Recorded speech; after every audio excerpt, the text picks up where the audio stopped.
What's good, guys? Fancy Joe talking waiver wires for Week 11.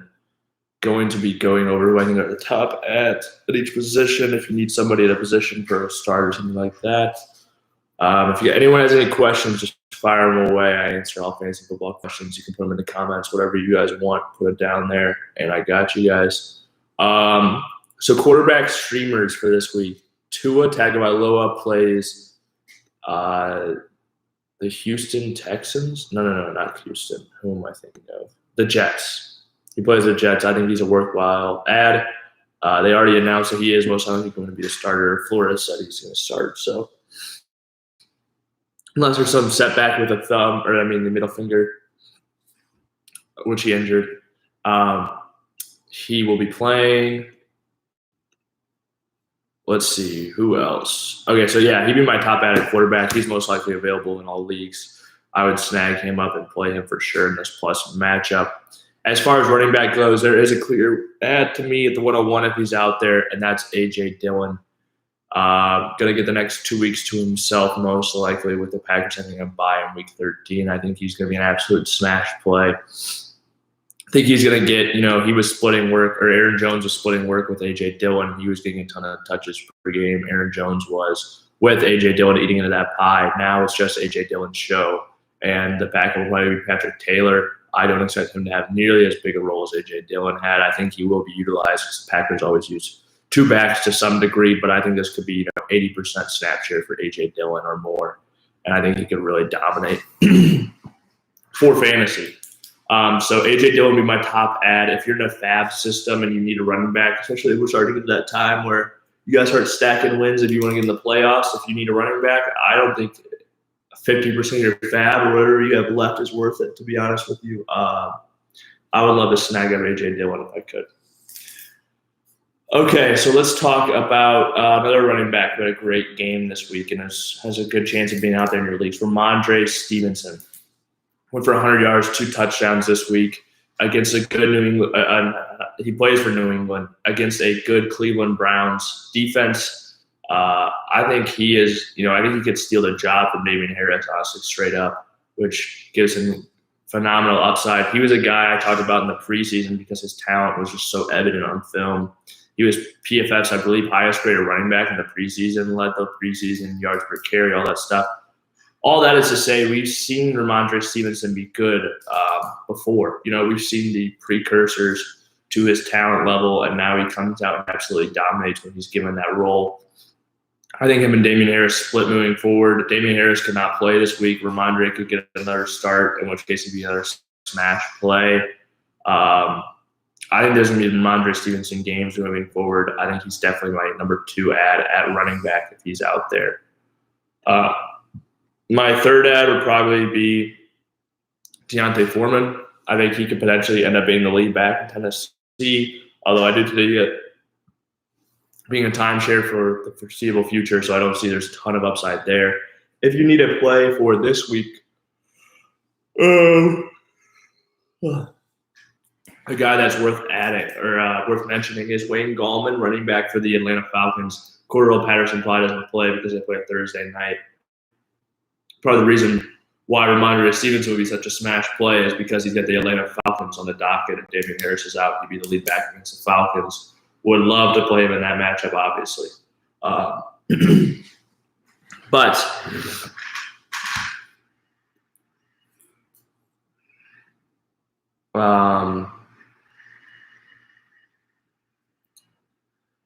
Gallman would be who I would add. Let's see, is there anybody else? I think that's the main guys there. Moving on to wide receiver. If Hunter Renfrow is out there in your leagues, add him. Add Hunter Renfrow. I don't think he's out there in that many leagues, but he's out there in some leagues. If he's out there in some leagues, I think that's just too many, honestly. 77%, so there's still 25% of leagues that are close to he's available in. Okay, my number 1 waiver wire ad, assuming he's out there, is Rashad Bateman. I think Bateman has, he's been really showing out well. He's looked good in the field. He's getting targets in the passing game. The Ravens passing game as well has looked good. Lamar's looked good this year. They're spreading the ball around. We've seen Marquise Brown doing well for fantasy. Mark Andrews doing good for fantasy. Bateman's been good for fantasy lately. Lamar's obviously been dominating, but this is actually a passing offense where you actually, you like to have the pieces in it, surprisingly. So let's just look at his targets so far. 6 targets, 6 targets, 8 targets, 8 targets. And then the points, this is in PPR, but 6.9, 11, 10.2, 14. Like, he has been really solid every week. He's got a good schedule. Chicago coming up this next week. That's a great matchup. Cleveland and Pittsburgh after that. Cleveland you like, Pittsburgh not so much, but Joe Hayden just got injured. Who knows if he'll be available 2 weeks from now. I don't know the severity of that injury. But regardless, I think Rashad Bateman is a good talent, and God forbid if something did happen to Marquise Brown, I think Rashad Bateman becomes a stud wide receiver on that team. Marquise Brown has been the most durable guy in his career, so I'm just saying there is a chance something like that could happen. He's my number one waiver wire at wide receiver if he's out there. Only rostered in 31% of leagues right now. So another guy you might be there in your waiver wire is Kenny Galladay. I would add Kenny Galladay. I think he is worthwhile. He's just got so much touchdown upsides too. I know he hasn't played well so far this year. He only got the one game over 100 yards, but he's a really good receiver. And once he and Daniel Jones get things figured out, and they paid him so much money, I feel like they're going to continue to force feed him the ball or try to get things figured out. And he is a good receiver, so he's a guy definitely throwing that in my bench if he's out there. Michael Gallup is another name. If he's available in your league, add Michael Gallup for sure. Elijah Moore is out there in some leagues. I still think he was my top waiver wire last week at wide receiver. I still think he should be added. Jamal Agnew is a new name. He's been heavily involved in this Jaguars offense in both the rushing game and the passing game. He's received a ton of targets recently. We've seen how many targets. I think he left last game with some kind of injury, or briefly did, but he got a ton of work done on the ground. Monster game. And then if you look at his targets these last 4 weeks, 6 targets, 12 targets, 5 targets, 5 targets, with the rushing work on top of that.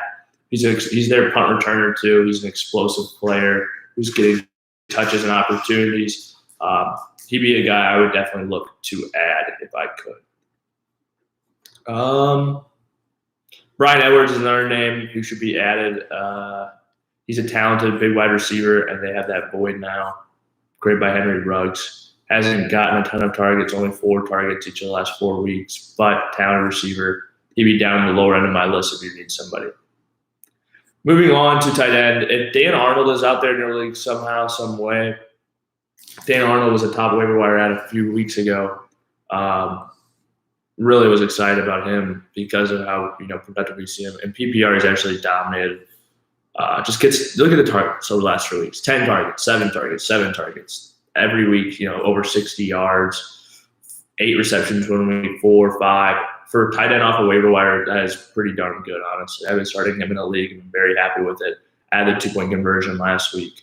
Has just been an absolute stud. Tyler Conklin, another guy who's very dependable. You can start every week. Had 2 touchdowns last week, but he's been targeted. So he's a guy I think you could add. Okay, and then I'll give it a few defenses you can stream this week if you're looking to play somebody. Obviously, Dolphins defense against the New York Jets I think are a good play. Browns defense against Detroit, another good play. Keep an eye on both of those. I think they're both good plays this week.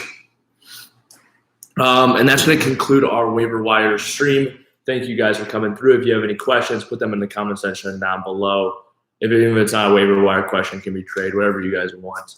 Any fantasy questions, I will let you know what I would do. This has been Fantasy Joe. Thank you guys for watching. Until next time, peace out.